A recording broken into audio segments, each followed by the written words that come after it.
देता हूँ और एक बार सर्वशक्तिमान परमेश्वर की उपस्थिति में आने के लिए उन्होंने मौका दिया है। आपने अपना कीमती समय निकाल कर प्रभु की उपस्थिति में बैठे हैं। आइए हमने आंख बंद करें, सर्वशक्तिमान परमेश्वर से प्रार्थना करें। सर्वशक्तिमान परमेश्वर, और एक बार आपकी उपस्थिति में बैठने के लिए हमको मौका मिला है। प्रभु, जो वचन आज आप अपने बच्चों को बताना जा रहा है, वचन समझने के लिए उनका बुद्धि को खोल दे, उनका समझ को खोल दे। जो अंधकार का शक्ति वचन को समझने में रुकावट डालते हैं, यीशु मसीह के नाम से मैं आज्ञा देता हूँ, दूर रहें। उस कमरे जिधर बैठे हैं तेरे उपस्थिति से भर दे। यीशु मसीह के लहू के द्वारा कमरा शुद्ध रहे। पवित्र आत्मा एक एक को तेरा वचन समझने के लिए कृपा दे। यीशु मसीह के पवित्र नाम से मांगते हैं, आमीन। आइए हम बहनों के द्वारा परमेश्वर के महिमा के लिए गीत गाएंगे। महिमा से तू जो भरा हुआ, ज्योति में सदा रहने वाला, मनुष्यों में तूने जन्म लिया, फिर से यीशु जग में तू आएगा, आएगा यीशु आएगा, फिर से यीशु जग में तू आएगा, मनुष्यों में तूने जन्म लिया, फिर से यीशु जग में तू आएगा, भूमि आकाश में समा ना सका, मंदिरों में तू रह ना सका, नम्र होकर चरनी में पैदा हुआ, मनों में हमारे घर तो बना, घर तो बना यीशु, घर तो बना, मनों में हमारे घर तो बना, नम्र होकर चरनी में पैदा हुआ, मनों में हमारे घर तो बना, खेमे में आकर तू ही बसा, लोगों को अपने लिए फिरा, अग्नि और बादल में तू ही दिखा, फिर से यीशु अपना जलवा दिखा, जलवा दिखा यीशु जलवा दिखा, फिर से यीशु अपना जलवा दिखा, अग्नि और बादल में तू ही दिखा, फिर से यीशु अपना जलवा दिखा, दानियल की तूने प्रार्थना सुनी, एसा की तूने सहायता की, बाबुल में तूने बेदारी भेजी, अपने लोगों को फिर से दे रिहाई, दे रिहाई यीशु दे रिहाई, अपने लोगों को फिर से दे रिहाई, बाबुल में तूने बेदारी भेजी, अपने लोगों को फिर से दे रिहाई, तू ही हमारा राजा है, तू ही मुक्ति दाता है, फिर से आने वाला है, प्यारे प्रभु यीशु तू जल्दी आ,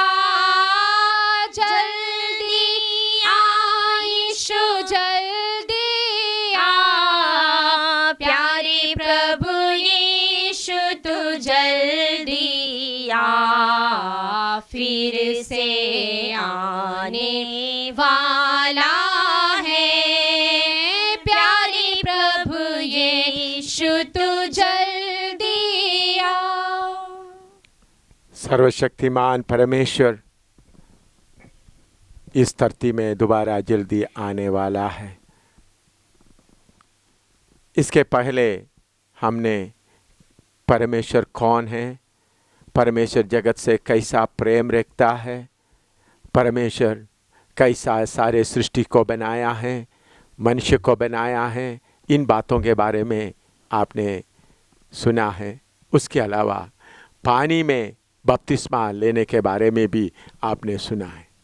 आज इस वक्त पवित्र आत्मा में कैसा एक एक आदमी भरपूर होना, उसका जरूरत क्या है, प्रभु ने पवित्र आत्मा हमको क्यों दिया है, इन बातों के बारे में हम समझने की कोशिश करेंगे। आइए उसके लिए हम पढ़ें यूहन्ना सुसमाचार 14 अध्याय उसका 16 और 17 पढ़ें। यूहन्ना 14 का 16 और 17। John chapter 14 verse 16 and 17। और मैं पिता से विनती करूँगा और वह तुम्हें एक और सहायक देगा कि वह सर्वदा तुम्हारे साथ रहे, अर्थात सत्य का आत्मा, जिसे संसार ग्रहण नहीं कर सकता, क्योंकि वह ना उसे देखता है और ना उसे जानता है। तुम उसे जानते हो क्योंकि वह तुम्हारे साथ रहता है और वह तुम में होगा। इधर में प्रभु यीशु मसीह बोलता है, मैं एक सहायक भेजूंगा जो तुम्हारे साथ रहेंगे। तो प्रभु यीशु मसीह क्यों इनको ये बताता है, इसका पीछे का बात को थोड़ा समझना है। उसके लिए पढ़िएगा यूहन्ना सुसमाचार 14 अध्याय उसका पहला आयत से लेकर 3 आयत तक पढ़ेंगे। यूहन्ना सुसमाचार 14 अध्याय का पहला आयत से लेकर 3 आयत तक। तुम्हारा मन व्याकुल ना हो, तुम परमेश्वर पर विश्वास रखते हो, मुझ पर भी विश्वास रखो। मेरे पिता के घर में बहुत से रहने के स्थान हैं। यदि ना होते तो मैं तुमसे कह देता, क्योंकि मैं तुम्हारे लिए जगह तैयार करने जाता हूँ। और यदि मैं जाकर तुम्हारे लिए जगह तैयार करूँ तो फिर आकर तुम्हें अपने यहाँ ले जाऊँगा, कि जहाँ मैं रहूँ वहाँ तुम भी रहो। इधर में प्रभु यीशु मसीह कहता है, तुम्हारा मन व्याकुल ना हो। चेलों का मन व्याकुल होने का कुछ खास कारण था। जब प्रभु यीशु मसीह उनको बुलाया, उस समय में सब अपना अच्छा काम करते थे। कुछ लोग मछली पकड़ने में, कुछ लोग अपना चुंगी लेने का काम में, अलग अलग काम में लगे हुए थे। जब यीशु ने उनको बोला मेरे पीछे हो लो, तो उन लोग अपना सारे काम को छोड़कर यीशु के पीछे हुआ। तो शुरू में प्रभु यीशु मसीह अद्भुत काम वगैरह करते समय में लोग यीशु के पास आते थे, चेलों का मदद लेते थे। तो उस वक्त चेले बहुत खुश होते थे, देखो लोग हमारा मदद लेता है। लेकिन बाद में जब यीशु का वचन प्रचार करने का तरीका बदल गया, बहुत सख्त वचन देना शुरू कर दिया, तो लोग खिलाफ हो गया। तब ये चेले लोग सोचा, चलो हमारा काम धंधा तो खत्म हो गया, लोग भी हमारा खिलाफ हो गया, कम से कम यीशु तो हमारे साथ है। ये तसली था। लेकिन चलते चलते यीशु ने भी बोल दिया, मैं आपको छोड़कर चले जाऊंगा। तब उनका दिल बहुत व्याकुल हुआ। उनका हालत तो देखिए, नौकरी या जो काम वो करते थे वो खत्म हो गया, लोग भी उनके खिलाफ हो गए, और तीसरा जिसका सहारा लेकर वो लोग चलते थे वो भी उनको छोड़कर जा रहा है। तब उनका मन व्याकुल होगा। उस बैकग्राउंड में प्रभु यीशु मसीह कहता है, मैं दूसरा सहायक भेजूंगा। जैसा मैं आपके साथ रहकर मदद किया, उसी मुताबिक दूसरा एक सहायक को भेजूंगा जो हमेशा आपके साथ रहेगा, अर्थात पवित्र आत्मा। तो पवित्र आत्मा इसके लिए आया है। प्रभु ने बोला पवित्र आत्मा हमेशा साथ रहना। एक है जो आत्मा, पवित्र आत्मा जो प्रभु भेजेगा वो हर व्यक्ति के साथ हमेशा रहेगा।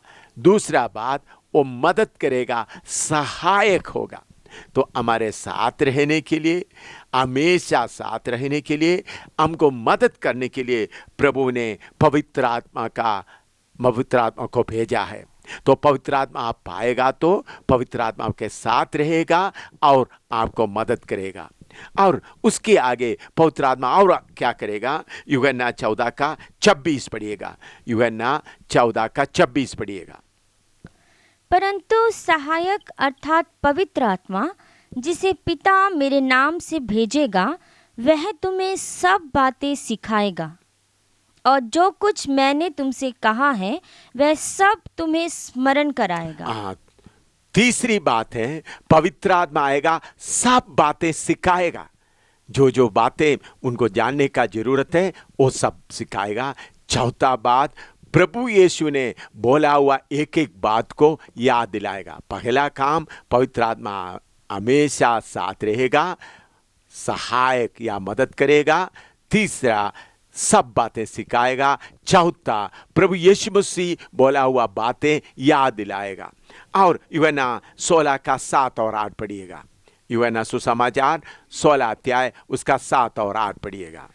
तो भी मैं तुमसे सच कहता हूँ कि मेरा जाना तुम्हारे लिए अच्छा है, क्योंकि यदि मैं ना जाऊं तो वह सहायक तुम्हारे पास ना आएगा, परंतु यदि मैं जाऊंगा तो उसे तुम्हारे पास भेज दूंगा, और वह आकर संसार को पाप और धार्मिकता और न्याय के विषय में निरुत्तर करेगा। पांचवा बात, पवित्र आत्मा जो हमेशा साथ रहने के लिए आते हैं, तो पांचवा बात क्या है? पाप के बारे में बताएगा। जब कोई काम आप करने जाता है, कोई सोचता है या कुछ भी हो, तो पवित्र आत्मा आपका विवेक को कहेगा ये पाप है, ये मत कर। देखिए, हमेशा साथ रहेगा, सहायक के तौर पर होगा, उसके अलावा सब बातें सिखाएगा और प्रभु यीशु मसीह बोला हुआ बातें याद दिलाएगा। पांचवा बात, पाप के बारे में उन्होंने कायल करेगा, ये पाप है, ये पाप है, इसको मत करो। तो आगे पवित्र आत्मा क्या करेगा? यूहन्ना 16:13 पढ़िएगा। यूहन्ना 16:13, जॉन 16:13। परंतु जब वह अर्थात सत्य का आत्मा आएगा तो तुम्हें सब सत्य का मार्ग बताएगा, क्योंकि वह अपनी ओर से ना कहेगा, परंतु जो कुछ सुनेगा वही कहेगा और आने वाली बातें तुम्हें बताएगा। छठवां बात क्या है? पवित्र आत्मा आएगा तो सत्य का मार्ग बताएगा। कौन सा मार्ग सच्चा है, कौन सा मार्ग में हम चलना है, हमको अगुवा करेगा। सातवां बात क्या है? आने वाले बातों के बारे में बताएगा।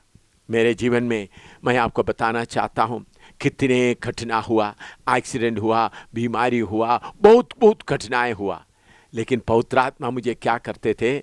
एक किस्म का सतर्क कर देते हैं। सुबह या घटना होने के पहले एक चेतावनी देता है, कुछ होने वाला है।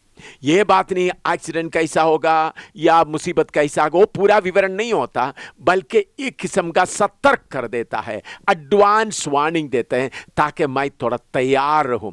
इस कारण कभी मुझे सरप्राइज नहीं होता, अचानक नहीं होता, पवित्र आत्मा मुझे सतर्क कर देता है। देखिए मेरे प्यारे भाई बहन बुजुर्ग, पवित्र आत्मा आएगा तो कितना काम होता है। एक है हमेशा साथ रहेगा, दूसरा मदद करेगा, तीसरा सब बातें सिखाएगा, चौथा प्रभु यीशु ने बताया हुआ सारे बातें याद दिलाएगा, पांचवा पाप के बारे में बताएगा, पाप के बारे में कायल करेगा, छठवां हर सच्चाई का मार्ग में अगुवाई करेगा, सातवां बात क्या है? आने वाला बातों के बारे में हमको थोड़ा सतर्क करेगा, हमको बताएगा।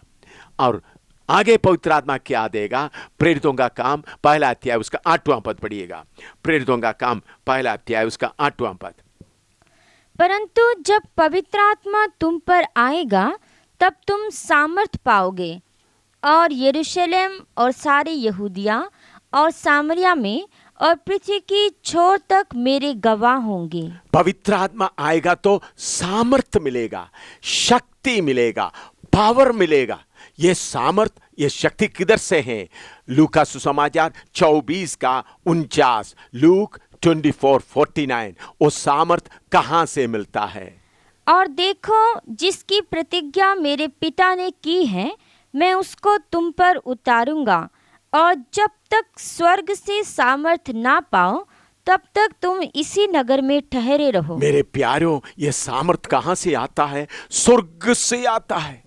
इस धरती का सामर्थ लोगों के ताकत के ऊपर, पैसा के ऊपर, दुष्टात्मा का शक्ति के ऊपर रहता है, लेकिन एक विश्वासी के लिए, यीशु के पीछे चलने वालों के लिए परमेश्वर स्वर्ग से ताकत भेजता है, शक्ति भेजता है, सामर्थ भेजता है। वो कितना बड़ा सामर्थ है!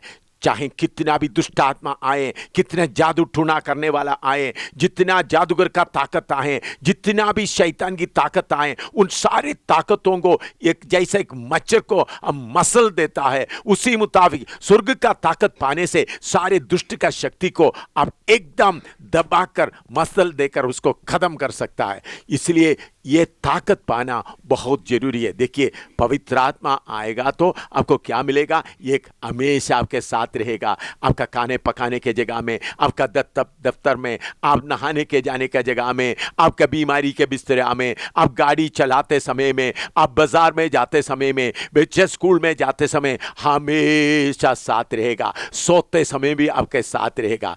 दूसरा, आपको सहायक है, आपका मदद करेगा, कोई भी काम करने के लिए मदद करेगा। बहन लोग किचन में खाना बनाते वक्त पवित्र आत्मा को प्रार्थना करेगा तो पवित्र आत्मा जरूर खाना कैसा बनाना है करके मदद करेगा। बच्चे स्कूल में, कॉलेज में पढ़ते वक्त पवित्र आत्मा से मदद के लिए मांगेगा तो पवित्र आत्मा मदद करेगा। अगर आप कोई कार्यगिरी करता है, आप कोई कंप्यूटर का काम करता है, इंजीनियर का काम करता है, आपको बात मालूम नहीं होता तो पवित्र आत्मा से बोलेगा तो पवित्र आत्मा आपको मदद करेगा। अगर आप डॉक्टर हैं, आप इंजीनियर हैं, नर्स हैं, अगर किसी का ऑपरेशन कर रहा है, आपको मालूम नहीं है तो पवित्र आत्मा आपको मदद करेगा। देखो कितनी अच्छी बात है, गाड़ी चलाने में, हर बात में पवित्र आत्मा मदद करेगा। तीसरा बात है, पवित्र आत्मा सब कुछ सिखाएगा कैसा जाना है, कैसा काम करना है, सिखाएगा।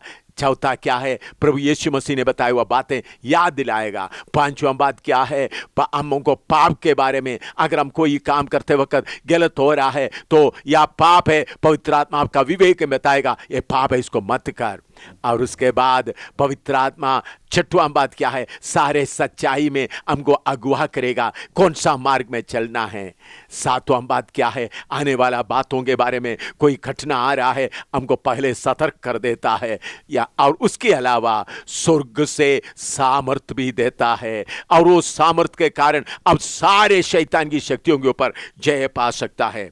अभी ये पवित्र आत्मा किसको मिलेगा? ये पवित्र आत्मा मिलने का खूबी क्या है, कंडीशन क्या है? या पवित्र आत्मा पवित्र लोगों को दिया जाता है? नहीं भाई, पवित्र आत्मा आपको पवित्र बनाने के लिए आता है। आपको पवित्रताई में चलने का एक इच्छा होना चाहिए, लेकिन उसके लिए कुछ कंडीशन है। पहला कंडीशन यूहन्ना 7 का 37 से लेकर 39 तक, जॉन चैप्टर 7 37 to 39।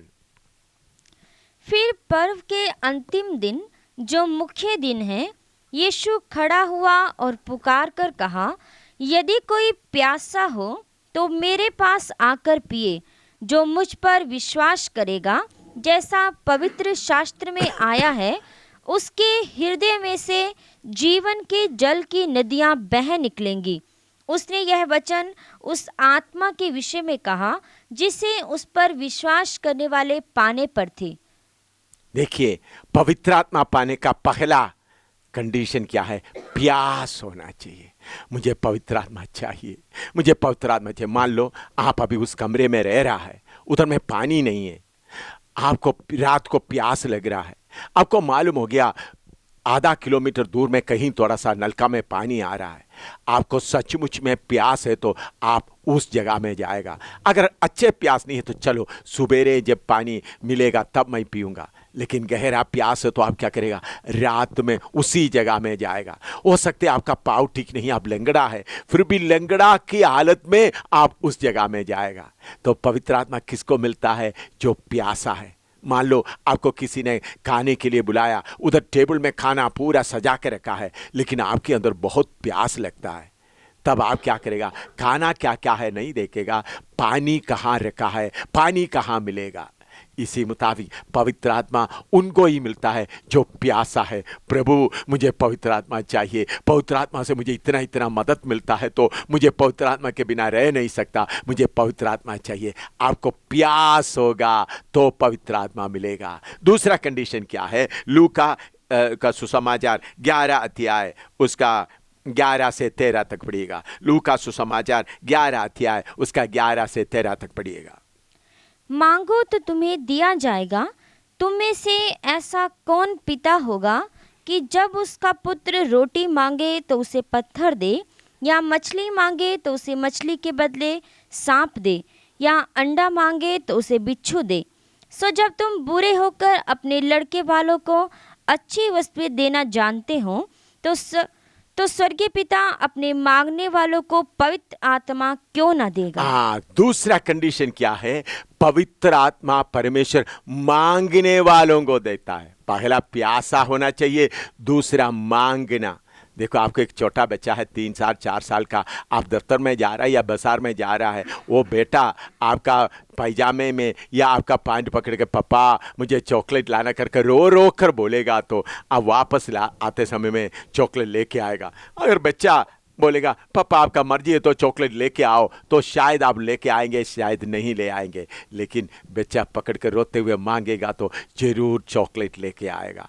इसी मुताबिक स्वर्ग का परमेश्वर पवित्र आत्मा उनको देता। प्रभु मुझे पवित्र आत्मा चाहिए, मुझे पवित्र आत्मा के बिना रह नहीं सकता। ऐसा मांगने वालों को सर्वशक्तिमान परमेश्वर पवित्र आत्मा देता है।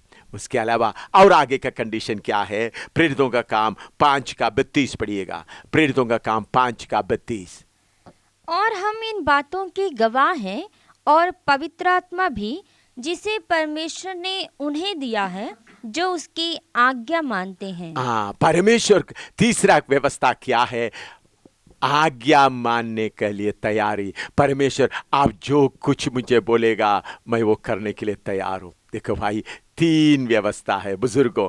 एक है प्यासा होना है, दूसरा मांगना है, तीसरा प्रभु जो कुछ तू बोलेगा वो मैं करने के लिए तैयार हूं, तेरा आज्ञा मानने के लिए तैयार हूं। ये 3 व्यवस्था आप पूरी करेगा तो जरूर प्रभु आपको पवित्र आत्मा से भर देगा। उसके अलावा पवित्र आत्मा आकर किधर रहता है, पवित्र आत्मा आकर किधर वास करता है? 1 कोरिन्थी 3 का 16। 1 कोरिन्थी 3 का 16। पवित्र आत्मा आकर किधर वास करता है? क्या तुम नहीं जानते कि तुम परमेश्वर का मंदिर हो और परमेश्वर का आत्मा तुम में वास करता है? मेरे प्यारों, पवित्र आत्मा हमारे अंदर इस शरीर में वास करना चाहता है। हमारा इस शरीर को परमेश्वर का मंदिर बनाना चाहता है। जैसा कोई भी आप एक मंदिर बनाते हैं तो जब तक उसके अंदर मूर्ति नहीं आता मंदिर नहीं बोलता। जब मूर्ति का स्थापना हो गया लोग बोलते हैं मंदिर आ गया। इसी मुताबिक परमेश्वर आपका शरीर को अपना घर बना दिया, लेकिन जब पवित्र आत्मा आकर वास करना शुरू करता है तो आप परमेश्वर का मंदिर बन जाता है। 1 कोरिन्थी 6 का 19-20 भी पढ़िएगा। 1 कोरिन्थी 6 का 19 और 20। क्या तुम नहीं जानते कि तुम्हारी देह पवित्र आत्मा का मंदिर है जो तुम में बसा हुआ है? तुम्हारा देह पवित्र आत्मा का मंदिर है। देखो, सर्वशक्तिमान परमेश्वर हमको कितना ऊंचा दर्जा देना चाहता है। सर्वशक्तिमान परमेश्वर का आत्मा आकर हमारा इस देह में वास करना चाहता है। देखो, पवित्र परमेश्वर का इच्छा क्या है? उनका आत्मा को आपके अंदर आकर वास करने देता है। प्रभु का धन्यवाद हो। और यह पवित्र आत्मा और किधर रखा है? 2 कोरिन्थी 4 का 7 पढ़िएगा। 2 कोरिन्थी 4 का 7। परंतु हमारे पास यह धन मिट्टी के बर्तनों में रखा है कि यह असीम सामर्थ हमारी ओर से नहीं वरन परमेश्वर ही की ओर से ठहरे। यह असीम सामर्थ, यह धन पवित्र आत्मा परमेश्वर का कीमती धन है।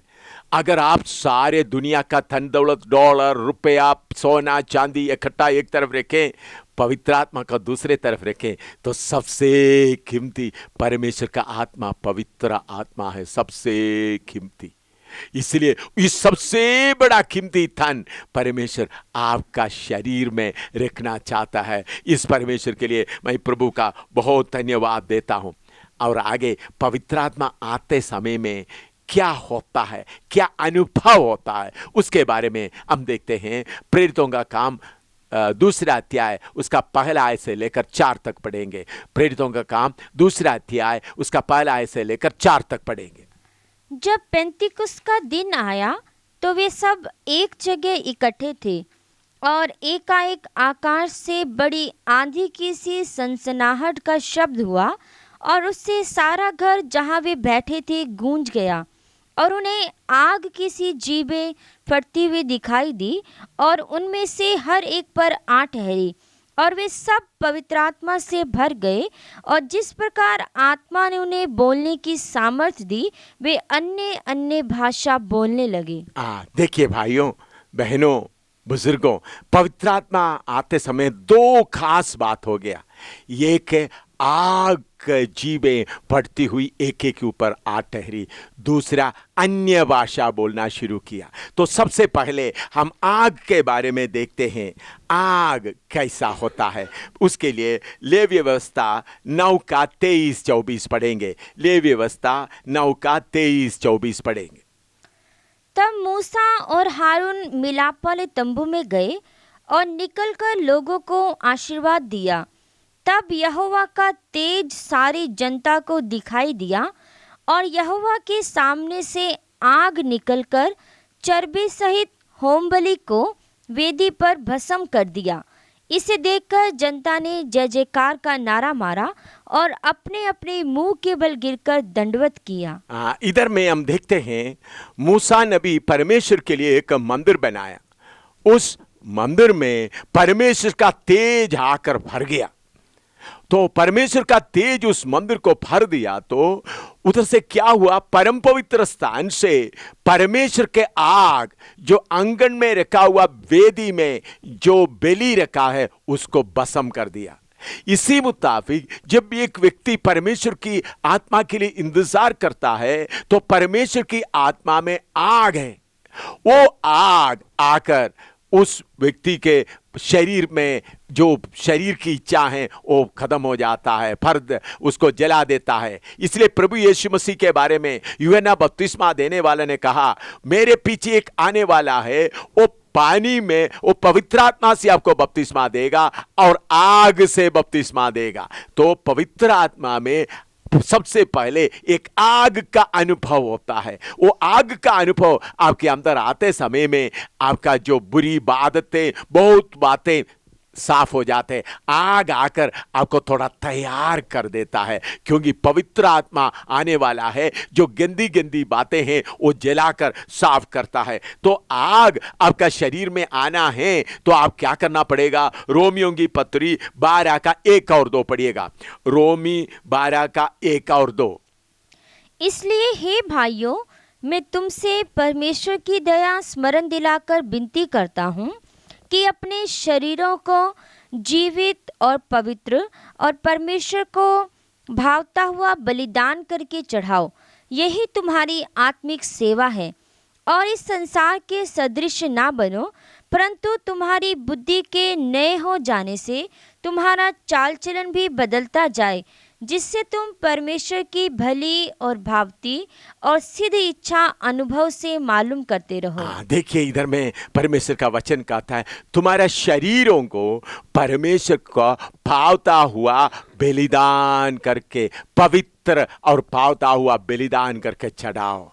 प्रभु का धन्यवाद हो, क्योंकि इस शरीर में, इस देह में परमेश्वर की आत्मा आकर वास करना है। तो आत्मा आकर वास करने के पहले आग से थोड़ा पवित्र करना है। हमको पवित्र करने के लिए परमेश्वर का वचन है, हमको पवित्र करने के लिए यीशु मसीह का लहू है, लेकिन इसे बढ़कर पवित्र आत्मा एक आग है, वो आकर भस्म करते हुए गंदे चीजों को, आपका शरीर की इच्छाओं को जलाकर साफ करता है। इसलिए जरूर है हर एक व्यक्ति पवित्र आत्मा पाने के पहले अपना शरीर को पावता हुआ बलिदान करके चढ़ाए। मूसा क्या किया, आंगन में बलि को तैयार करके रखा था। बलि को तैयार करके रखने के कारण परमेश्वर का तेज जब उतर आया, पवित्र स्थान से आग जाकर वेदी में जो रखा हुआ चीजों को जलाया है।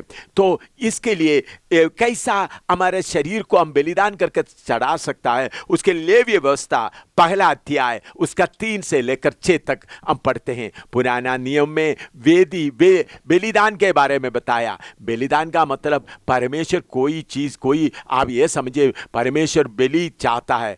हम देखते हैं कुछ शक्तियां, काली देवी, बाकी कुछ शक्तियां, जादूर का शक्ति बलि चाहता है, वो उनका खून पीता है। परमेश्वर बलि करने के लिए बोला है, उसका मुख्य कारण क्या है? अगर कोई पाप किया तो उन्होंने एक मेमना एक बकरा या कोई चिड़िया को लेके आते हैं, उनका पाप को उसके ऊपर ठहरा देता है, फिर उसका गर्दन काटता है। गर्दन काटते वक्त वो जंतु तड़पता है, वो चिड़िया तड़पता है, तब उनके अंदर में ये परेशानी हो जाती है, देखो मैंने पाप किया, ये बेगुनाह जानवर, ये चिड़िया कितना दर्द सह रहा है। मनुष्यों का अपना पाप का कीमत को समझाने के लिए बलि का योजना बनाया। ये नहीं रखे ये सोचना प्रभु यीशु मसीह या सर्वशक्तिमान परमेश्वर किसी जानवरों का खून पीता है, किसी जानवरों का जरूरत है। इसके पहले अपने वचन से सुना है, सर्वशक्तिमान परमेश्वर इस धरती में मनुष्य के रूप में आया, उन्होंने अपना खून हमारे लिए दे दिया ताकि हमारा पापों का माफी मिले। तो परमेश्वर किसी मनुष्य, जानवर या चिड़िया का बलि नहीं चाहता, खून नहीं चाहता, बल्कि हमको समझाने के लिए, ताकि हम पाप ना करें। तो उस समय में बलि चढ़ाने के लिए प्रभु ने कुछ विधि रखा था। वो विधि क्या है? लेवी व्यवस्था पहला अध्याय उसका 3 से लेकर 6 तक पढ़ेंगे। यदि वह गाय बैलों में से होम बलि करे तो निर्दोष नर मिलाप वाले तंबू के द्वार पर चढ़ाए कि यहोवा उसे ग्रहण करे, और वह अपना हाथ होम बलि पशु के सिर पर रखे और वह उनके लिए प्रायश्चित करने को ग्रहण किया जाएगा। तब वह उस बछड़े को यहोवा के सामने बलि करे, और हारून के पुत्र जो याजक हैं वे लहू को समीप ले जाकर उस वेदी की चारों अलंगों पर छिड़के जो मिलाप वाले तंबू के द्वार पर है। फिर वह होम बलि पशु की खाल निकालकर उस पशु को टुकड़े टुकड़े करे। देखिए भाई, बलि चढ़ाने के लिए सबसे पहले उसको काटना है, उसका मतलब पूरा समर्पण करना है। दूसरी बात है उसका काल उतारना, चमड़ा उतारना। इस बात को आपको समझाने के लिए मैं एक बात बताना चाहता हूँ। हम उत्तर भारत में अगर मीट खरीदने वाला मीट का दुकान में जाएगा तो आप देख सकते हैं बकरे, भेड़ू, बकरे, और उनको काट कर उनका चमड़ा उतार कर ऐसा पूरा लटका के रखा हुआ है। अगर कोई आकर जाकर बोलते मुझे भेड़ू का मांस चाहिए, या कोई जाकर बोलते मुझे बकरे का मांस चाहिए, उन्होंने अलग अलग निकाल कर देखते हैं। हम जब जाते हमको मालूम नहीं होता ये भेड़ू कौन सा है, बकरा कौन सा, सबको ऐसा पूरा काल उतार कर रखा है, लाल लाल दिखाई देता है। तो उस आदमी से पूछे, दुकानदार से पूछे, भाई अब मुझे तो मालूम नहीं होता इसमें भेड़ू कौन सा है, बकरा कौन सा है। तो उन्होंने क्या करता है, उसको घुमाकर उसका पूंछ दिखाता है। वो पूंछ का काल नहीं उतारता ताकि वो पहचान रहे। लेकिन परमेश्वर के पवित्र आत्मा का आग पाना है तो आपका पूंछ का काल भी उतारना। उसका मतलब क्या है? आपका पहचान का, मैं फलाना जात का हूँ, मैं पढ़े लिखे हूँ, मैं फलाना हूँ, मैं सुंदर हूँ, मुझे ये करने आता है, ऐसा अपना बड़ापन का काल भी पूरा उतारना है।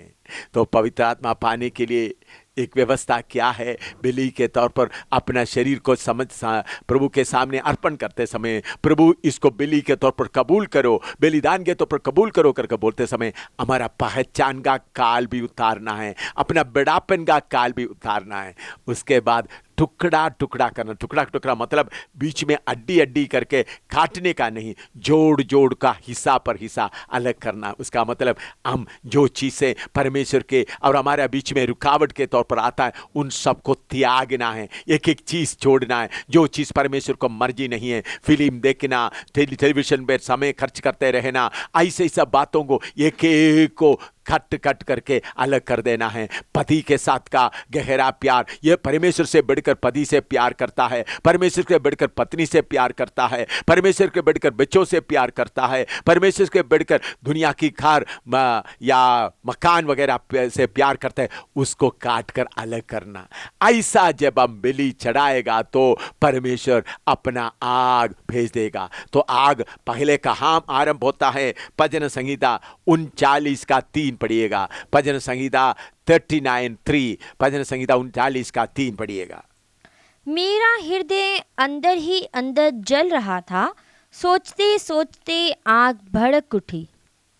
इधर में लिखा है मेरी अंदर ही अंदर आग जल रहा था। इसका मतलब क्या है? जब हम परमेश्वर के सामने समर्पण करता है, प्रभु ये बात को मैं समर्पण करता हूँ, ये मेरे आदत को मैं समर्पण करता हूँ, ये मेरी बुरी बात को मैं समर्पण करता हूँ, इन सब को आप जलाकर शुद्ध कर दे, एक एक प्रभु के सामने रखेगा तो स्वर्ग का आत्मा का आग आपके अंदर आकर जलना शुरू करेगा। अंदर ही अंदर आग भड़क उठता है, फिर हम मुंह खोलकर बोलता है, फिर बाद में अंदर ही अंदर से हृदय से आग फिर किधर जाता है?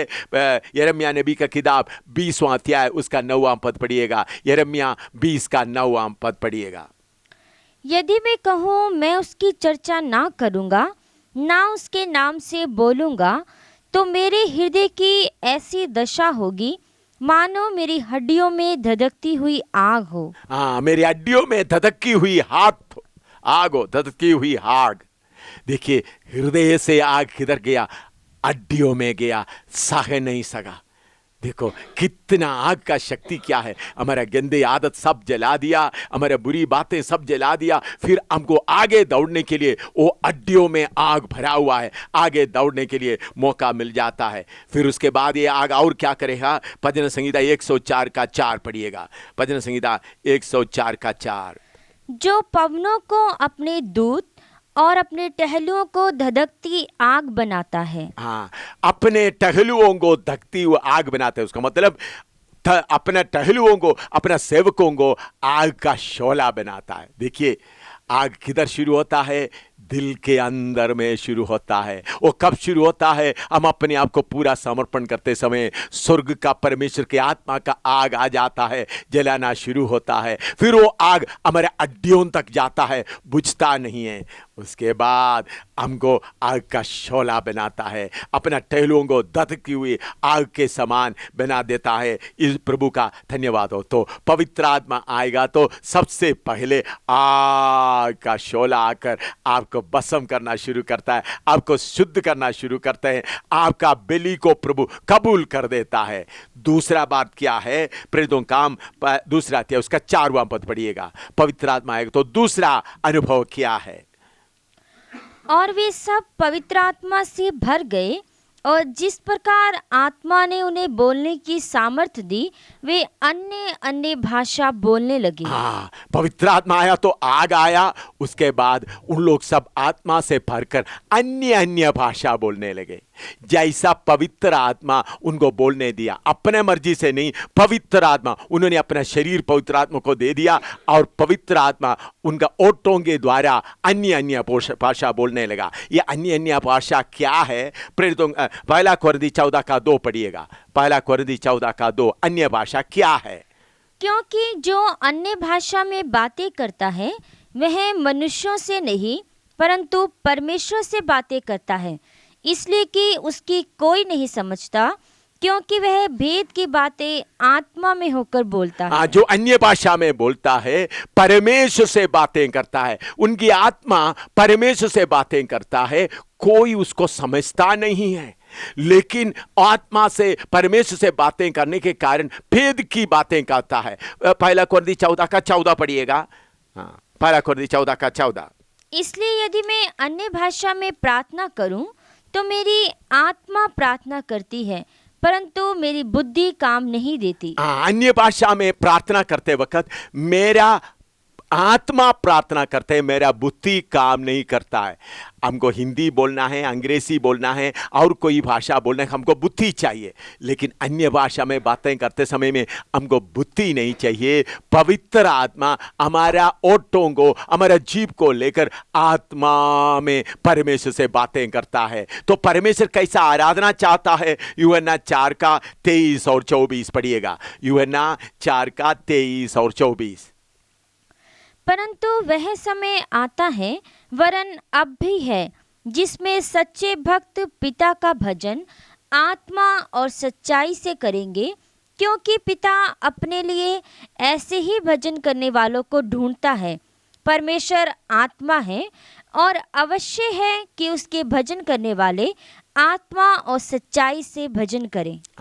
बहुत लोगों को परमेश्वर की आराधना कैसा करना करके मालूम नहीं है। उन लोग सोचते परमेश्वर का नाम 1000 बार ऐसा माला के द्वारा, रोसरी के द्वारा 1000 बार लेने से परमेश्वर खुश हो जाता है। कुछ लोग तैली में अपने हाथों में एक तैली लगाकर उसके अंदर माला लेकर जपते रहता है। उन लोग सोचता है परमेश्वर हम 1000 बार ऐसा जपते रहेगा तो परमेश्वर खुश हो जाते। देखो भाइयों बहनों, परमेश्वर ये नहीं देखता आप कितने देर उनका नाम जपता है।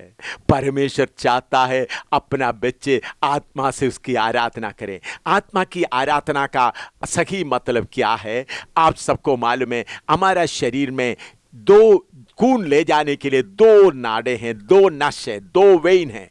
ये एक ताजा खून हमारे शरीर के अंगों में, पांवों में, हाथों में ले जाता है। दूसरा नस या वेन के द्वारा इस्तेमाल किया हुआ गंदे खून वापस आता है। वो गंदे खून हमारा फेफड़े के द्वारा, किडनी के द्वारा साफ होकर, नया होकर फिर हमारा शरीरों में आ जाता है। दो नस, 2 वेन है। तो एक ताजा खून ले जाता है, दूसरा खराब हुआ या इस्तेमाल किया हुआ खून वापस ले आते ताकि वो शुद्ध करें। इसी मुताबिक आत्मा में आप आराधना करते वक्त स्वर्ग का परमेश्वर का आत्मा आपके अंदर आकर आपकी आत्मा को लेकर परमेश्वर की आत्मा के साथ ऐसा सर्कुलेशन कराता है। जैसा खून का दौरा होता है, ब्लड सर्कुलेशन होता है, इसी मुताबिक सर्कुलेशन करता है ताकि आपके अंदर का बोझ, आपका दुख, आपका परेशानी सब परमेश्वर के द्वारा शुद्ध होकर दिलेर हो जाए। इसके बारे में रोमी 8 का 26 और 27 में प्रेरित पौलुस बहुत अच्छी तरह से लिखा है। रोमियों की पत्री 8 का 26 और 27 पढ़िएगा। इसी रीति से आत्मा भी हमारी दुर्बलता में सहायता करता है, क्योंकि हम नहीं जानते कि प्रार्थना किस रीति से करना चाहिए, परंतु आत्मा आप ही ऐसी आहें भर भर कर जो बयान से बाहर है हमारे लिए विनती करता है। और मनों का जांचने वाला जानता है कि आत्मा की मनसा क्या है, क्योंकि वह पवित्र लोगों के लिए परमेश्वर की इच्छा के अनुसार विनती करता है। देखो मेरे प्यारों बुजुर्गों, मान लो आप मनुष्य है, मनुष्य होने के कारण दुख आता है।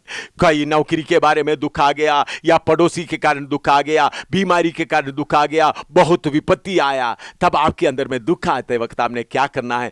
बैठकर थोड़ी देर आत्मा में अन्य भाषा के द्वारा परमेश्वर से आराधना करते वक्त आपका आत्मा में जितना भारापन है, जितना दुख है, जितना परेशानी है, सब ऊपर जाता है। फिर आपका मन हल्का हो जाता है। मेरे जीवन में कितने बार जब मैं दुख आता है, परेशानी आते है, थोड़ी देर प्रभु के सामने बैठकर शुरू में थोड़ी देर रोएगा, फिर अन्य भाषा में परमेश्वर से बातें करेंगे तो मेरे अंदर की आत्मा परमेश्वर की आत्मा के साथ मेल होते हुए सारा बोझ, सारा दुख दूर होकर दिलेर होकर आ जाता है। इसलिए परमेश्वर आराधना रखा है। मेरे प्यारों, परमेश्वर इतना छोटा व्यक्ति नहीं। आप 1000 बार उनका नाम लेगा तो खुश हो जाता है, या 15000 बार नाम लेने से खुश हो जाए। उस शैतान आपको धोखा देता है, नाम जपता रहो। मैं देखता हूं लोग कभी कभी मंदिरों में या गिरजाघरों में बैठकर, कुछ ईसाई लोग भी रोसरी लेकर जपता रहता है। कुछ लोग अपना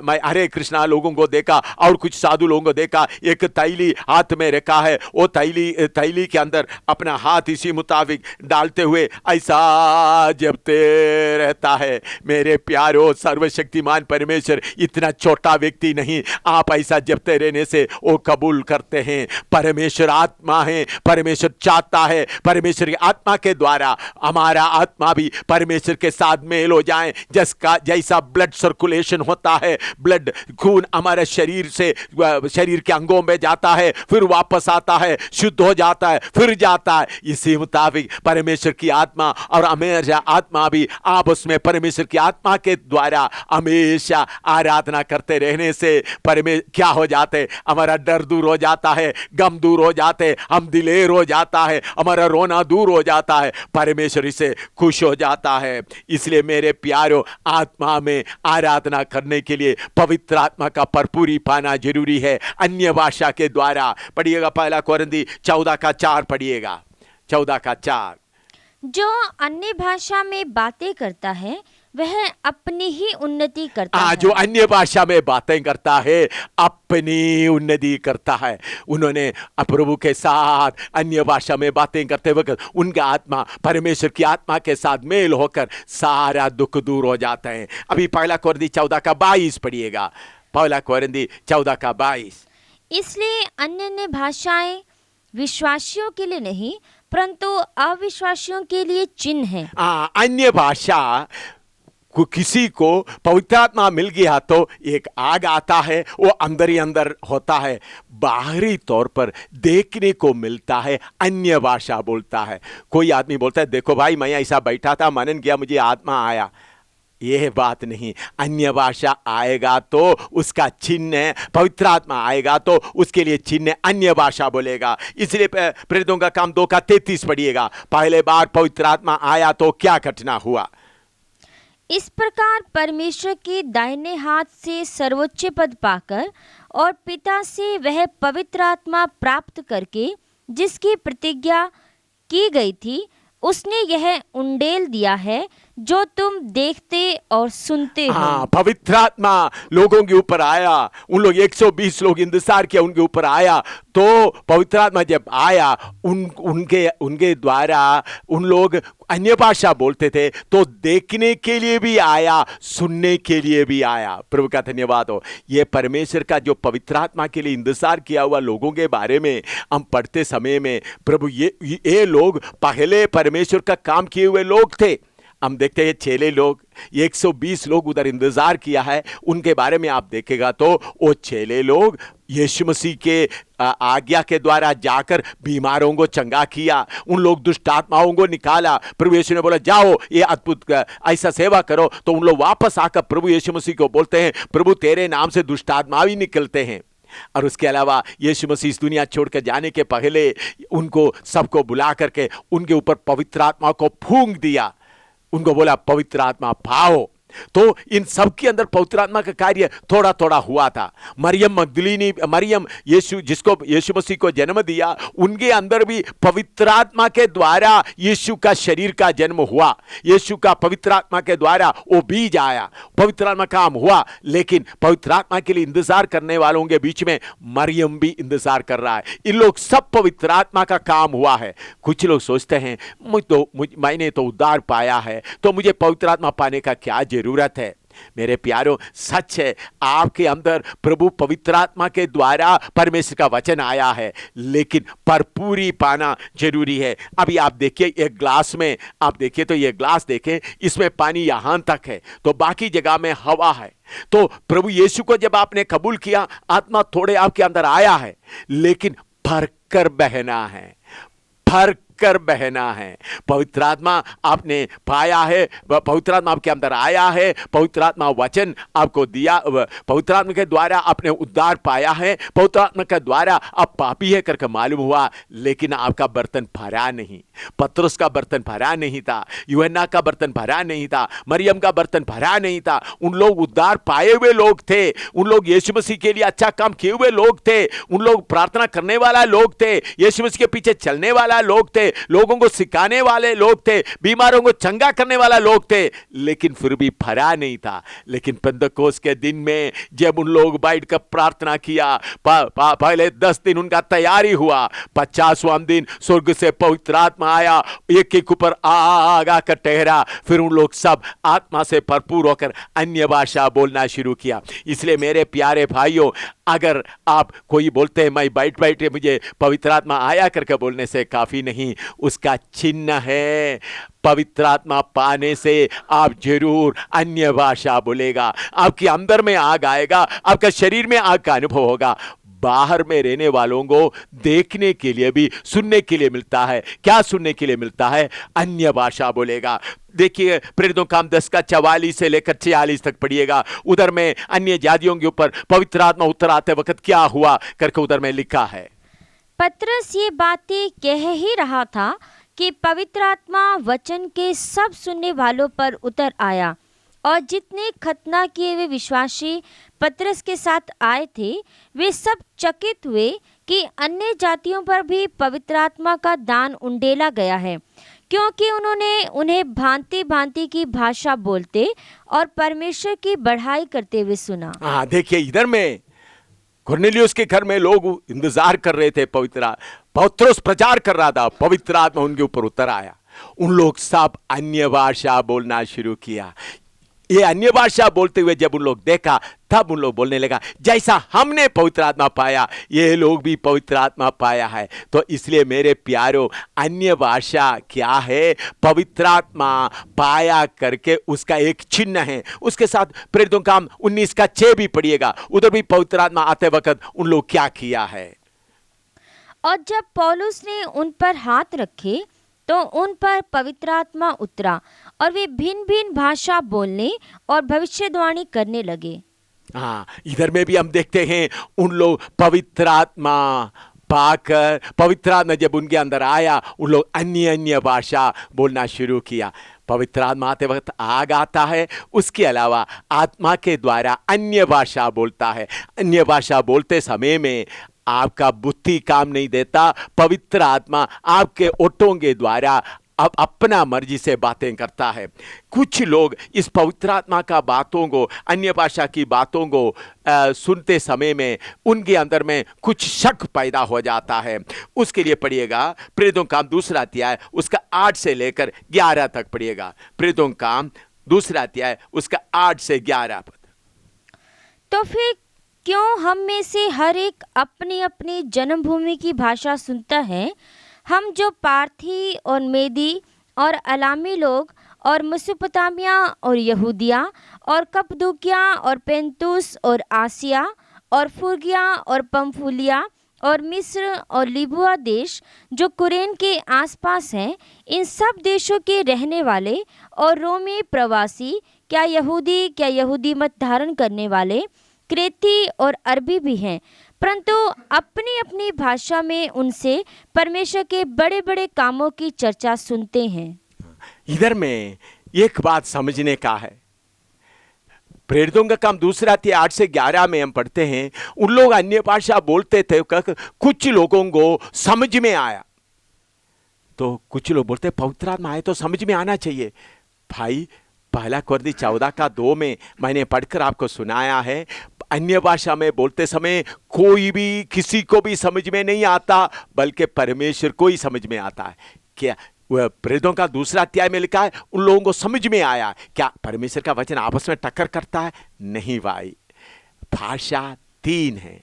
एक परमेश्वर की आत्मा आते वक्त निशान के तौर पर एक अन्य भाषा आता है, वो कोई किसी को समझ में नहीं आता। दूसरा है भाषा का वरदान। भाषा का वरदान आएगा तो दूसरों को समझ में आएगा। उसके बारे में प्रेरितों का 1 कुरिन्थी 12 का 1 में पढ़िएगा। 1 कुरिन्थी 12 का 1।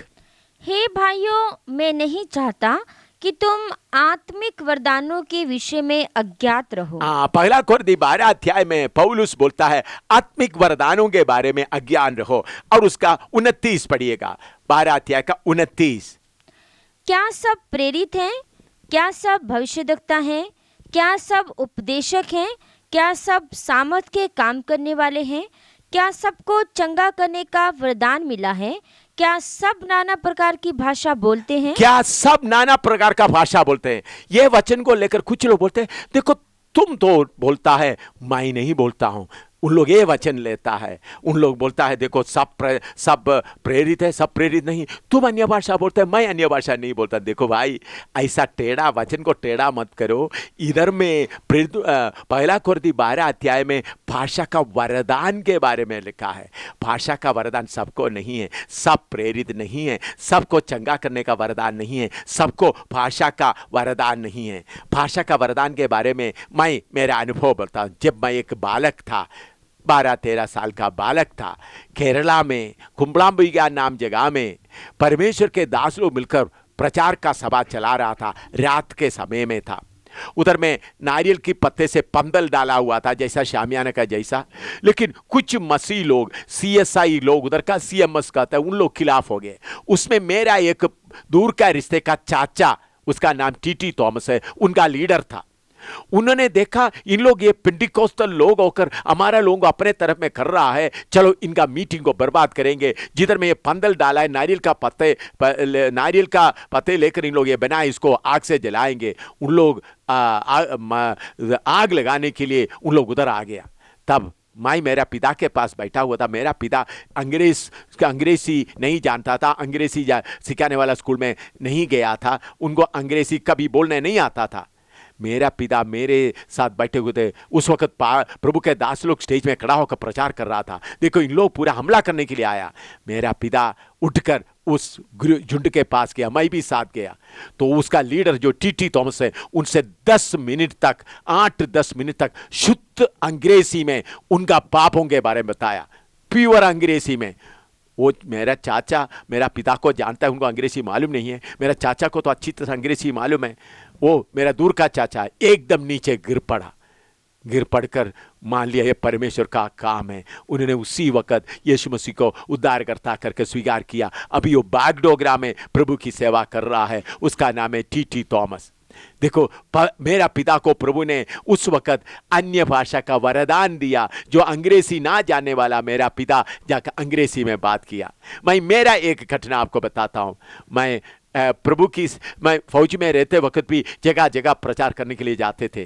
बेंगलुरु में HAL का जगह में, हिंदुस्तान एरोनॉटिक लिमिटेड जगह में कन्वेंशन चला रहा था। 3 दिन का कन्वेंशन, वीरवार, शुक्रवार और शनिवार। तो मैं अंग्रेजी में प्रचार करता था, दूसरे एक भाई उसको तमिल में तर्जुमा करते थे। पहला 2 दिन अच्छी तरह से मीटिंग हुआ। तीसरा दिन शनिवार को शाम के समय में मेरा तर्जुमा करने वाला आया नहीं। बाद में मालूम हुआ उनका स्कूटर मोटरसाइकिल का एक्सीडेंट हुआ, इसलिए वो पहुंच नहीं सका। तो 8 बज गया, लोग सब आ गए, गीत हो गए।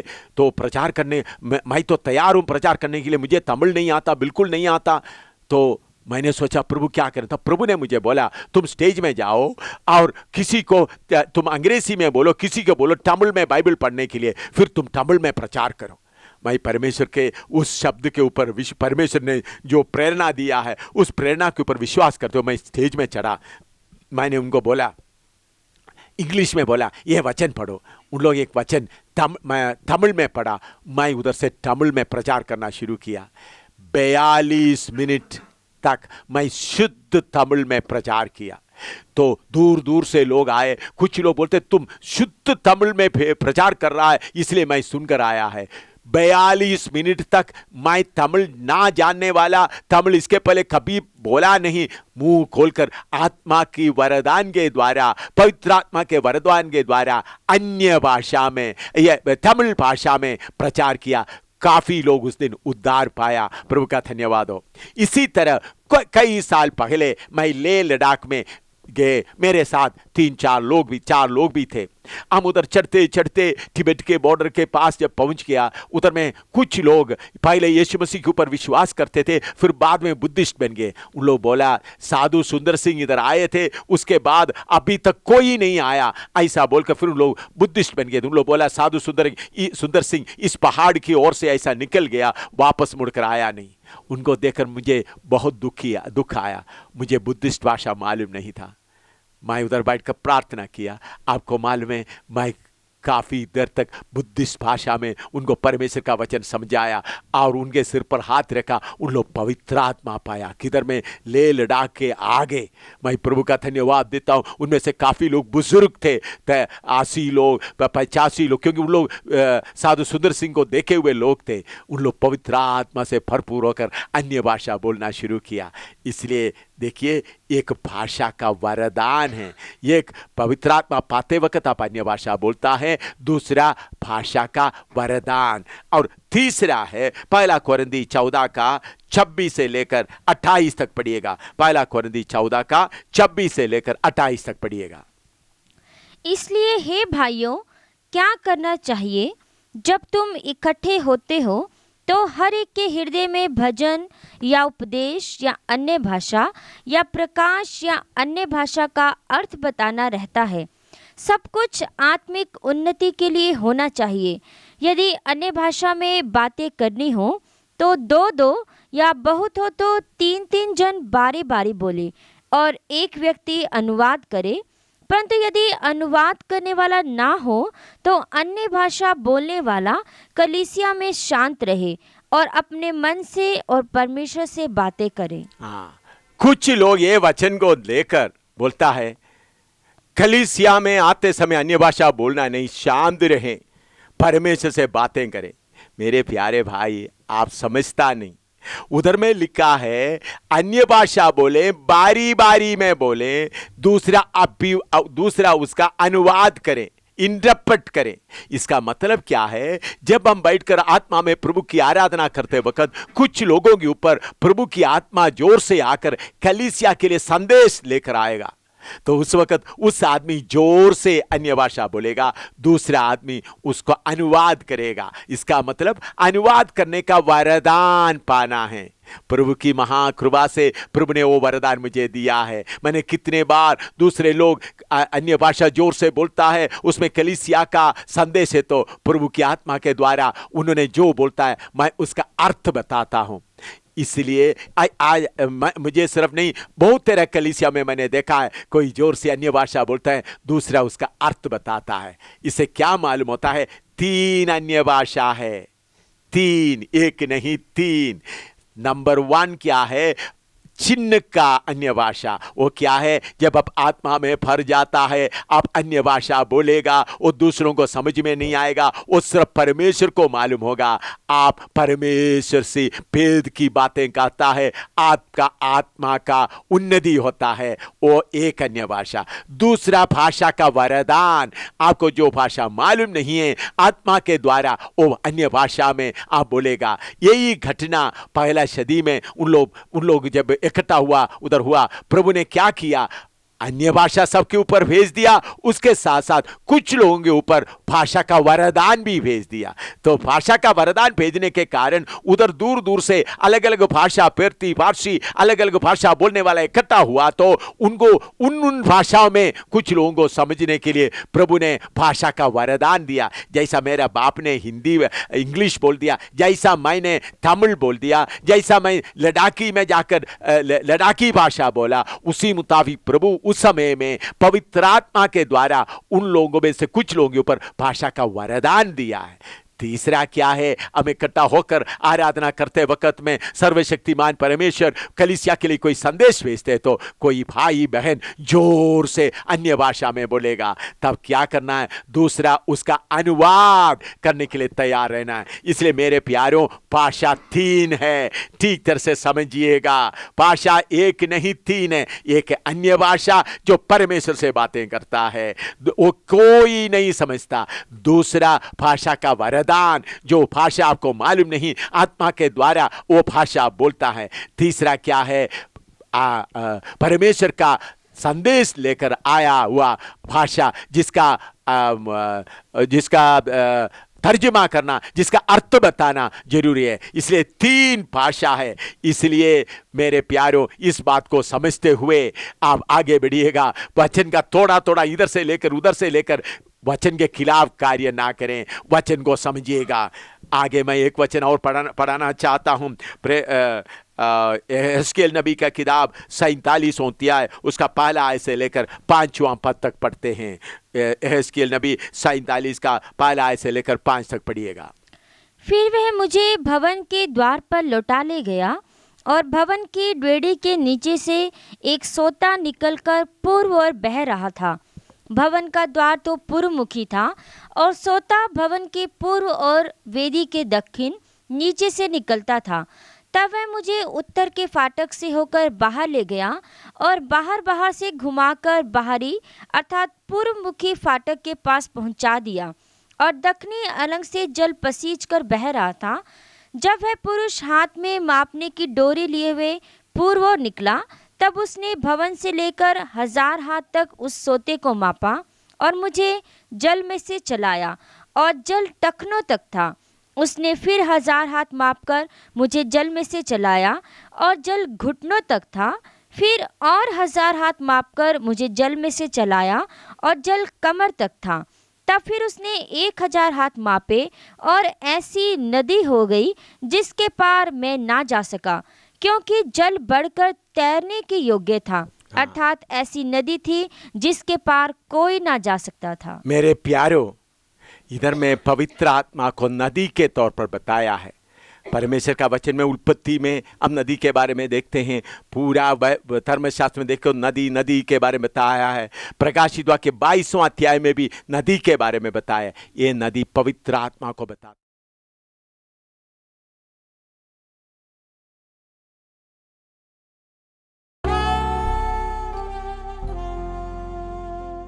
अब नदी के बारे में देखते हैं। पूरा धर्मशास्त्र में देखो नदी के बारे में बताया है। प्रकाशित वाक्य 22वां अध्याय में भी नदी के बारे में बताया। ये नदी पवित्र आत्मा को बताता है। ये नदी का अलग अलग हालात के बारे में बताया है। पहले उन्होंने 1000 गज नापा, पानी टखनों तक था। आदम से लेकर नूह तक पवित्र आत्मा का काम टखनों तक का लेवल में था।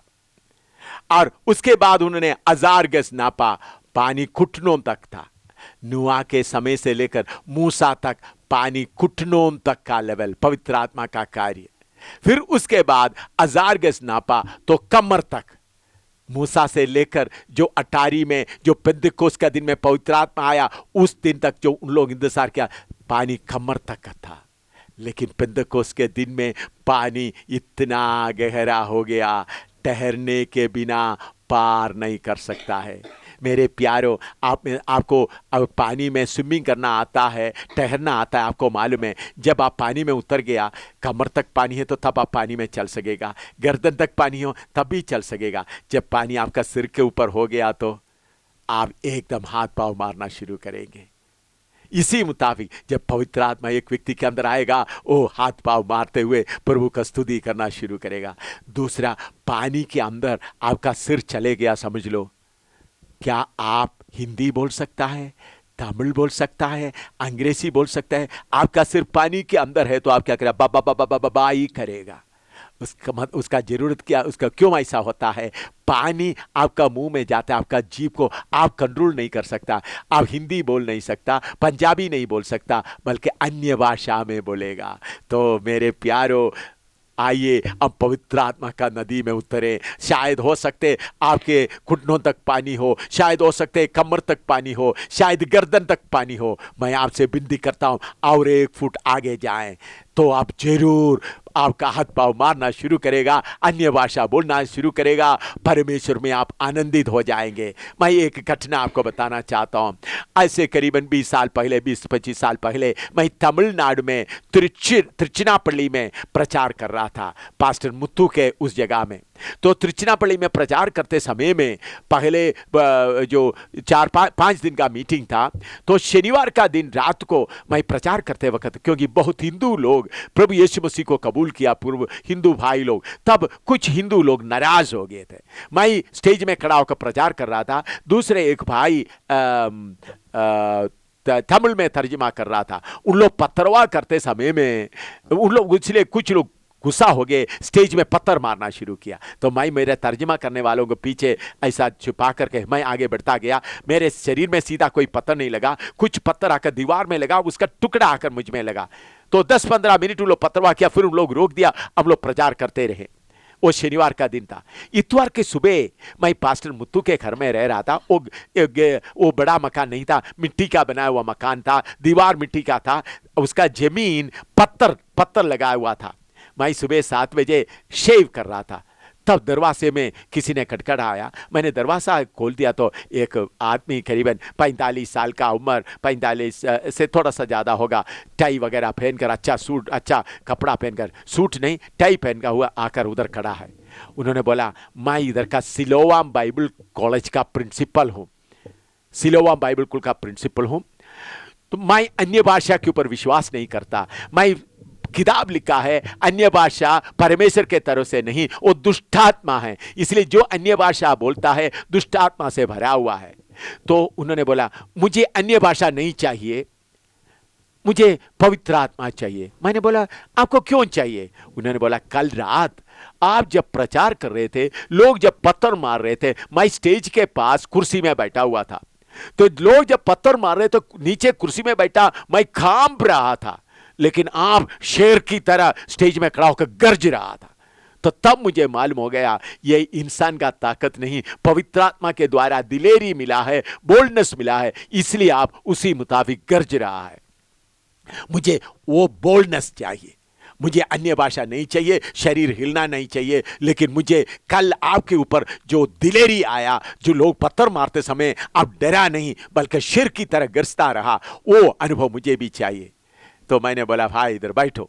मैंने उनके सिर पे हाथ रखकर प्रार्थना किया, प्रभु पिता परमेश्वर, ये भाई सचमुच में पवित्र आत्मा चाहता है, लेकिन इनको अन्य भाषा नहीं चाहिए, इनका शरीर हिलना नहीं चाहिए। पिता परमेश्वर आपको मालूम है इनको कैसा भरना है।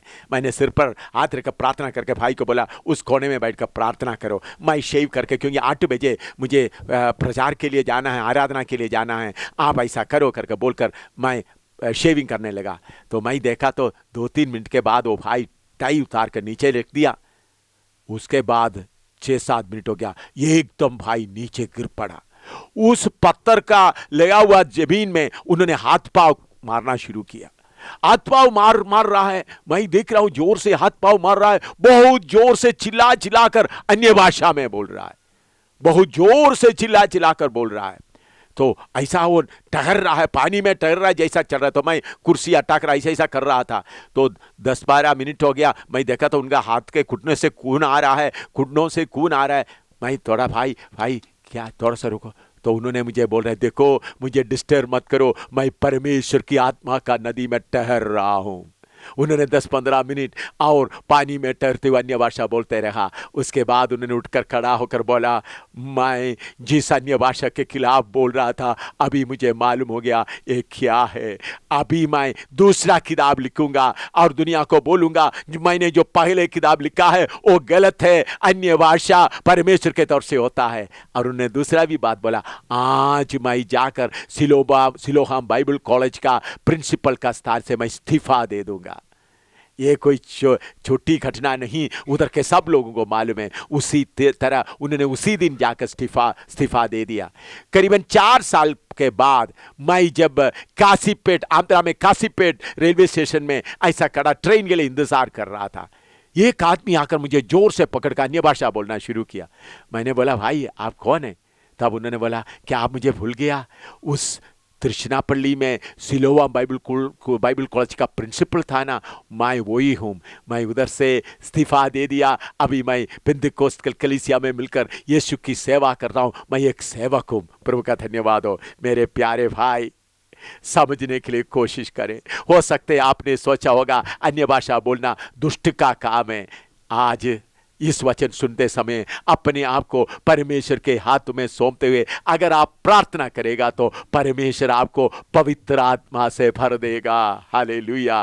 पवित्र आत्मा से भरेगा तो आपको शक्ति मिलेगा। मेरे प्यारों, मुझे कितने बार लोगों ने मारा है। मैं आपको बोलूं, उधमपुर में मैं एक घटना बताता हूँ। मैं एक पिपल के पेड़ के नीचे खड़ा होकर प्रचार कर रहा था, यीशु मसीह के बारे में प्रचार कर रहा था। तब लोगों को गुस्सा आ गया। उन लोग 20-25 लोग मुझे उधर एक टेलर मास्टर के कमरे में लेके गए, थोड़ा सा इस कमरे जैसा बड़ा कमरे में लेके गए। 20-25 लोग करीबन आधा घंटे तक मुझे इतना जोर से मारता रहा, फुटबॉल की तरह किकिंग करता रहा। मैं पवित्र आत्मा में भरपूर होकर अन्य भाषा बोलते बोलते बोलते रहा। आपको मालूम है, ये 20-25 लोग मुझे मारने वाला आधा घंटे के बाद सब थक गए, ऐसा कर रहा था। मैं फिर भी आत्मा का भरपूरी से आनंद से मनाते हुए रहा। फिर उधर से उधमपुर शहर से मैं करीबन 7 किलोमीटर गाड़ी तक पैदल चलकर आया। प्रभु का धन्यवाद हो। दूसरा दिन मेरे शरीर में मुझे दर्द महसूस हुआ, लेकिन उस समय पवित्र आत्मा का भरपूरी होने के कारण मुझे दर्द महसूस नहीं हुआ। मैं 15 बार मार खाया यीशु मसीह के वचन प्रचार करते समय में। यह 15 बार में एक बार भी मैं रोया नहीं, एक बार भी मैं लोगों से बोला नहीं मुझे मत मारो। क्यों? प्रभु यीशु की आत्मा का बल मेरे ऊपर होने के कारण मुझे उस वक्त दर्द महसूस नहीं हुआ। अभी मुझे दर्द महसूस होता है। स्तिफनुस को आप देखो, स्तिफनुस यीशु के बारे में प्रचार करते वक्त लोगों को गुस्सा आ गया, उनको ले जाकर उनके ऊपर बड़ा जोर से पत्थर मार रहा है। तो पत्थर मारते समय में स्तिफनुस पत्थर को रोक नहीं रहा है, बल्कि मुस्कुराते हुए प्रार्थना करता है, प्रभु परमेश्वर इनका पाप इनके ऊपर आने ना दे। क्यों? परमेश्वर की आत्मा का बल पत्रोस का स्तिफनुस के शरीर में होने के कारण उनको दर्द महसूस नहीं हुआ। पौलुस और सीलास के बारे में हम पढ़ते हैं, उन लोग जेल खाने के अंदर उनका पाँव और हाथ में हथकड़ी लगा हुआ है, और फिर भी उन लोग दिन भर पूरा मार खाया है, फिर भी उधर रो नहीं रहा था, प्रभु का धन्यवाद कर रहा था, क्योंकि आत्मा में आराधना कर रहा था। मेरे प्यारों, आपको पवित्र आत्मा का जरूरत है। पवित्र आत्मा आएगा तो, मैं जल्दी समाप्त करने जा रहा हूं, आपको थोड़ा याद दिलाने जा रहा हूं। पवित्र आत्मा आएगा तो पवित्र आत्मा हमेशा आपके साथ रहेगा, पवित्र आत्मा आपको मदद करेगा। मैं फौज में रहते वक्त पवित्र आत्मा के मदद के द्वारा मैंने कितने कितने काम किया है, वो सारे बताने का भी समय नहीं है। पवित्र आत्मा सब बातें आपको सिखाएगा, पवित्र आत्मा यीशु बताए हुआ बातें आपको याद दिलाएगा, पवित्र आत्मा पाप के बारे में बताएगा, पवित्र आत्मा परमेश्वर के सच्चाई के अनुसार आपको अगुवाही करेगा, पवित्र आत्मा आने वाला बातों को बताकर आपको सतर्क करेगा। पवित्र आत्मा आपको पवित्र आत्मा के द्वारा आपको शक्ति मिलेगा। वो शक्ति किधर से? स्वर्ग से शक्ति मिलेगा। तो पवित्र आत्मा किसको मिलेगा? उसका व्यवस्था क्या है? पहला, प्यासा हो, दूसरा मांगने वाला हो, तीसरा परमेश्वर का आज्ञा, परमेश्वर जो आज्ञा देता है वो सारा आज्ञा को पालन करने वाले हो, उनको पवित्र आत्मा मिलेगा। पवित्र आत्मा किधर वास करता है, करना चाहते हैं? आपका शरीर में। इसलिए आपका शरीर को जीवते पवित्र बलिदान करके चढ़ाना है। आपका शरीर को पूरा, आपका आइडेंटिफिकेशन के बारे में चिंता ना करते हुए मैं पूरा समर्पण करता हूं, ऐसा समर्पण करेगा तो पवित्र आत्मा का आग आपके अंदर उतर आएगा, आपके अंदर का गंदगी को जलाएगा, आपका बड़ी बड़ी चिंताएं जलाएगा, आपको शुद्ध करेगा। उसके साथ पवित्र आत्मा के द्वारा आप अन्य भाषा बोलना शुरू करेगा। आप परमेश्वर से बातें करेगा। वो अन्य भाषा 3 है, परमेश्वर से बातें करने वाला, दूसरा जो भाषा का वरदान, तीसरा अर्थ देने वाला भाषा। हालेलुया। ये आपको मिलेगा तो जब अगर आपके अंदर में कोई बोझ आ गया, कोई दुख आ गया, तो आत्मा में अन्य भाषा बोलते हुए प्रभु की आराधना करेगा तो आपका बोझ पूरा दूर हो जाएगा। सही में परमेश्वर की आराधना आत्मा में करना है। परमेश्वर ये नहीं चाहता आप यीशु यीशु यीशु यीशु करके 1000 बार उसका नाम लेते रहें, उनको उसमें खुश नहीं है। आप उनका नाम लेते रहने के लिए नहीं, बल्कि परमेश्वर चाहता है आत्मा में परमेश्वर का आराधना करें। आप आत्मा में आराधना करते वक्त आपका आत्मा परमेश्वर की आत्मा के साथ, जैसा ब्लड ट्रांसफ्यूजन होता है, ब्लड सर्कुलेशन होता है, उसी मुताबिक आपका ब्लड का आत्मा का सर्कुलेशन होता है। आपके अंदर का बोझ निकल जाता है, आप आत्मा का बल से भर जाता है, दिलेरी से भर जाता है, और आत्मा में चलने के लिए मदद मिलता है। पवित्र आत्मा का नदी में रहने का अनुभव कितना बड़ा अनुभव है। वो आगे मैं उस बात के बारे में सिखाऊंगा कैसा आत्मा में हमें चलना है। मेरे प्यारे भाई, आप पवित्र आत्मा पाने के लिए तैयार हो जाएं। उसके लिए क्या करना है? अगर आपको कोई बात, कोई झगड़ा की बातें, कोई बातें आपको याद है तो प्रभु से बोलो, प्रभु मैं उनसे माफ़ी मांगूंगा। अगर किसी को कोई पैसा देने वाला बात है तो प्रभु मेरे पास अभी पैसा नहीं, मैं उसको पैसा दूंगा। जैसा एक ग्लास में आप पानी लेना चाहते तो या दूध लेना चाहते तो पहले एक ग्लास को साफ करता है, इसी मुताबिक आपका जीवन में कोई गलती आपको याद आता है तो उसको इकरार करो और प्रभु के सामने प्रार्थना करो। प्रभु के सामने प्रार्थना करते हुए विश्वास के द्वारा आगे आगे जाओ, नदी में उतर जाओ। तो जब नदी में उतरेगा तो क्या होगा? आप पहले घुटना तक पानी, कमर तक पानी, फिर गर्दन तक पानी, फिर आप पानी में ठहरना शुरू करेगा, फिर आप अन्य भाषा बोलना शुरू करेगा। अभी बहन लोग आपको एक गीत गाएंगे, उसके बाद मैं आपके लिए प्रार्थना करेंगे। प्रभु कितना महान है, वो आपको प्यार करता है, उसके प्यार में हम शामिल हो जाएं। गीत गाएं। तारीफ करेंगे यीशु की, तारीफ करेंगे यीशु की भलाइयों को याद करके, तारीफ करेंगे यीशु की, तारीफ करेंगे। घोर अंधकार में, नाश और मौत की वादियों में, घोर अंधकार में, नाश और मौत की वादियों में, परीक्षाओं के बीच में बचाया अपार कृपा से, परीक्षाओं के बीच में बचाया अपार कृपा से। तारीफ करेंगे यीशु की, तारीफ करेंगे यीशु की भलाइयों को याद करके, तारीफ करेंगे यीशु की, तारीफ करेंगे।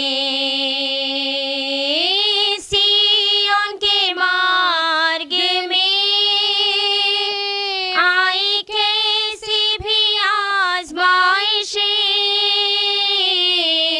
सिय्योन के मार्ग में आई कैसी भी आज़माइशें, शैतान पर फतह पाने को विश्वास भी दे दिया, शैतान पर फतह पाने को विश्वास भी दे दिया। तारीफ करेंगे यीशु की, तारीफ करेंगे यीशु की भलाइयों को याद करके, तारीफ करेंगे यीशु की, तारीफ करेंगे। शरीर प्राण और आत्मा को जीवित बलिदान करने को, शरीर प्राण और आत्मा को जीवित बलिदान करने को, संपूर्ण सिद्ध होने को पवित्र आत्मा भी दे दिया, संपूर्ण सिद्ध होने को पवित्र आत्मा भी दे दिया। तारीफ करेंगे, यीशु की तारीफ करेंगे, यीशु की भलाइयों को याद करके तारीफ करेंगे, यीशु की तारीफ करेंगे। प्यारे भाइयों, पवित्र आत्मा प्रभु आपको देना चाहता है। अगर आप प्यासा हो और अगर मांगेगा और परमेश्वर की आज्ञा का मानने के लिए तैयार है तो प्रभु आपको पवित्र आत्मा से भर देगा। आइए मैं प्रार्थना करता हूँ। अपना आंखें बंद करें, परमेश्वर से प्रार्थना करें। सर्वशक्तिमान परमेश्वर, पवित्र आत्मा के बारे में कुछ बताने के लिए तूने मौका दिया। जितने भाई बहन ये वचन सुना है उनको पवित्र आत्मा पाने के लिए मदद कर, उनके अंदर में प्यास दे, वो मांगना शुरू करें, तेरा आज्ञा पालन करने के लिए तैयार हो जाएं प्रभु। उसके बाद पवित्र आत्मा का नदी में उतरें और आत्मा से भरपूर हो गए, अन्य भाषा में आपकी आराधना करना शुरू करें और आत्मा का फल भी उनके जीवन में आने के लिए कृपा दे। सबको तेरे हाथ में सौंपते हैं। इस वचन एक एक के दिल के अंदर में गहराई से कार्य करें। अगर कोई दुष्ट शक्ति इस वचन को छीन कर ले जाने के लिए तैयार है, उन शक्तियों को प्रभु यीशु मसीह के नाम में मैं आज्ञा देता हूं, दूर रहे प्रभु। एक एक को आशीष दे, एक एक को बल दे, एक एक को कृपा दे प्रभु। तेरे आत्मा से भरपूर होकर आगे बढ़ने के लिए एक एक को कृपा देना। यीशु मसीह के पवित्र नाम से मांगते हैं, आमीन। प्रभु आप सबको आशीर्वाद दें। जल्दी पवित्र आत्मा से आप भरपूर हो जाएं।